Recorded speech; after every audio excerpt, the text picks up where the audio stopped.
Good morning, everyone. It's Lee Henson, President and Founder of Agiledad, and it's time for today's episode of the Daily Standup. So without any further ado, let's get started. It's Thursday. We're close to another weekend. I know I'm excited, and I hope you are too.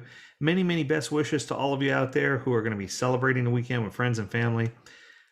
I read an article recently that was called Be an Inspirational Agile Leader, and it was written by Adrian Baker. And let me tell you, this article definitely stimulated my mind and caused me to recollect some of my thoughts because she calls out, um, Adrian calls out the Simon Sinek, who's a well known writer and commentator on inspirational leadership. He's been doing this for a long time.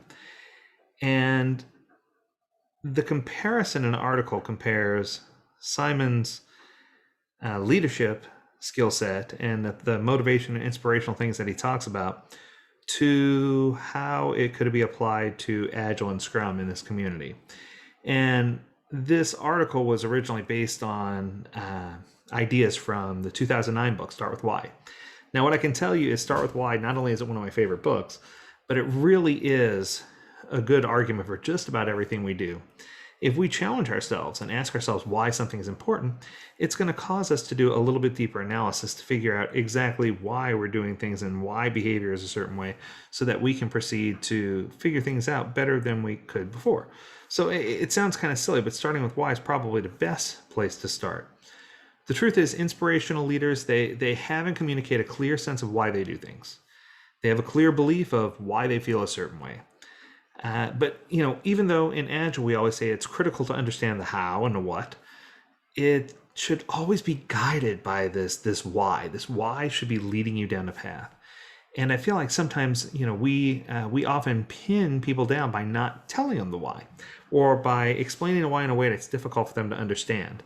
So my whole thing is, I think that you have to use real world examples in order to really get your head around this. And they bring up a couple of examples in the article. So here we go. The first example they brought up was Apple. Simon argues that Apple always challenges the status quo when they're very good. They have a strong and well communicated why. They want everything to inspire people to be better and to use their products more seamlessly and efficiently. And that doesn't necessarily mean that it does this, but it certainly does inspire people to stand in really long lines for hours outside of Apple stores to get the latest version of the Apple product that they're about to release.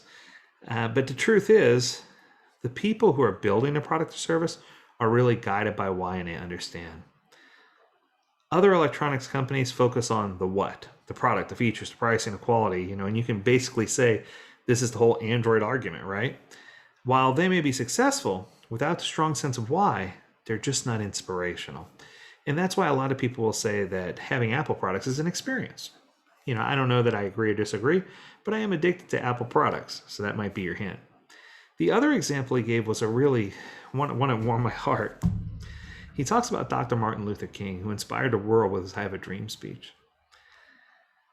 I love this quote. It says, if you notice, the name of the speech was not I have a 12-point plan. I'm going to add to it. It didn't say I have a 173 slide PowerPoint deck that's going to give you all the helpful information you need. Sinek pointed out that Dr. King was surrounded by people to help him with the how and the what. Otherwise, the dream of his why would have only remained a dream. Why isn't about making money. It's an outcome. It's a focus on outcome. A true why is more about purpose, cause, or belief. The truth is, most things that we work on, most projects, have no clear sense of why. I can't tell you how many times I've asked why, to executive leadership, to product owners, to whoever. And sometimes the why just doesn't shine through. If it's focused on centralizing sales revenue or increasing productivity or reducing time to market or reducing operational costs, there's always those kinds of things. Essentially, they all boil down to making more money. And that's not exactly inspirational unless you're the person who's going home with the paycheck, right? So when you're thinking about goals in Scrum, it's always been a motivational and guiding tool.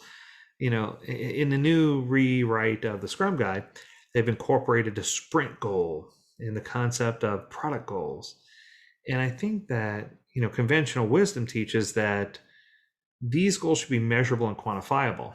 That makes perfect sense, but the more quantifiable the goal is, the less inspirational it becomes.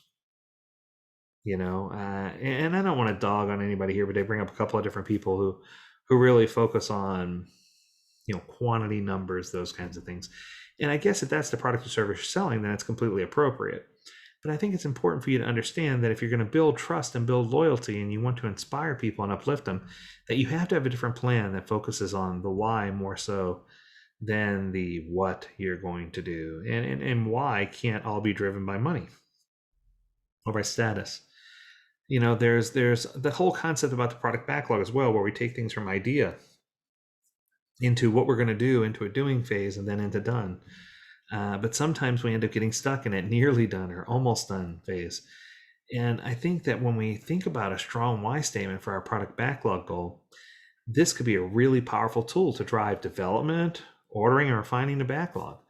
If you took a simple backlog item and said, we want to ensure that customers go through self-help pages before they can contact the service desk to reduce call volumes.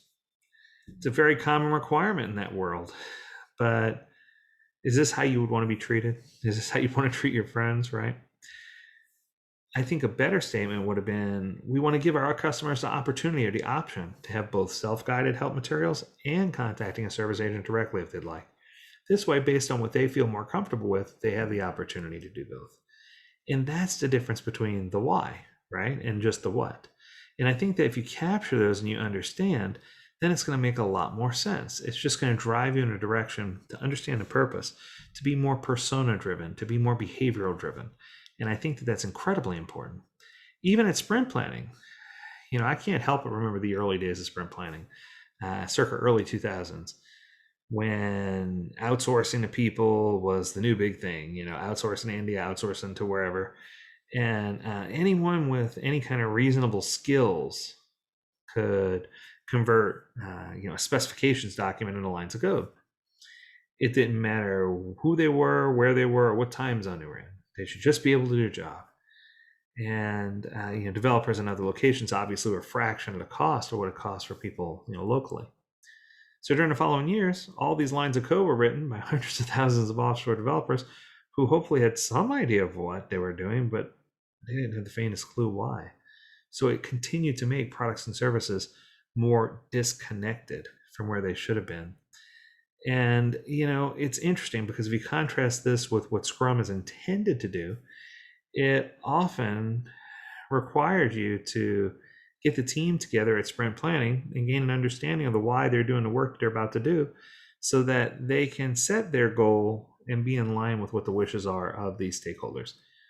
Previous versions of the Scrum Guide only mentioned the what and the how, but the 2020 guide actually has 3 sections on sprint planning. One that talks about why the sprint is valuable, one that talks about what can be done within the sprint, and one that talks about how will the chosen work get done.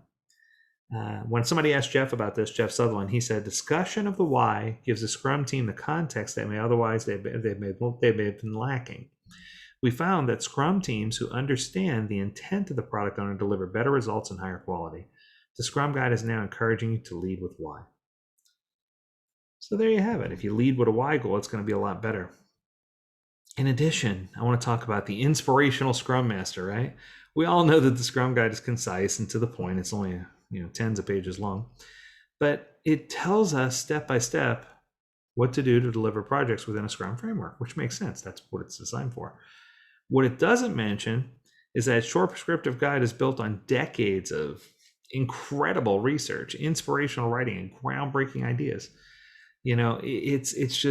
It takes all the things that people were doing and it allows us to form an alliance around the guide and create a guide to the way we do things, almost like the book of life, if you will, and explain not just what, but why we're doing it. And I think it hones in on those things that are so incredibly important. There's so much criticality surrounding honesty if we want to inspire people. I think some people in the technology sector especially, and in some business sectors, have at certain points pretended to understand things that they really didn't understand, right? And whenever you work with a brand new team or a brand new group, It's good to make it clear with them from the outset that you're the technical experts and I'm not a coder. I'm not a programmer per se. Um, I've never worked as a developer, and all of you know way more about writing code than I do. Now, in my case, I have a little bit of a technical background, but not nearly as much as these other people do. But the theme continues throughout the project. Can you dumb it down a bit? Remember who you're talking to, or, well, even I understand that. Instead of bluffing your way through things, a bit of self-deprecating humor never hurts. But most importantly, it's good to express that the team has a sense of mastery and that you trust their skills and acknowledge their skill sets and how hard they studied to get to where they are. So I guess in a nutshell, if you want to have a really inspirational agile transformation, you need to have the desire to increase productivity, or at least not be left behind by the competitors who are going to be benefiting from productivity gains due to their increased agility. So in order to do that, you need to figure out how you are going to transition from this hardcore focus on output to a great focus on outcome. Even though to leadership, what and how statements are going to be quite convincing, you can still deliver incrementally smaller sets of value that get really good use, that make sense, but you also can start to focus on the why and get to the things that really make a difference. So Adrian, I just want to compliment you. Bang up job on the blog. Thanks to the Agile Alliance for putting it out there. And thanks for someone for sending it my way so that I could read it and review it. One of the better blog posts I've read recently.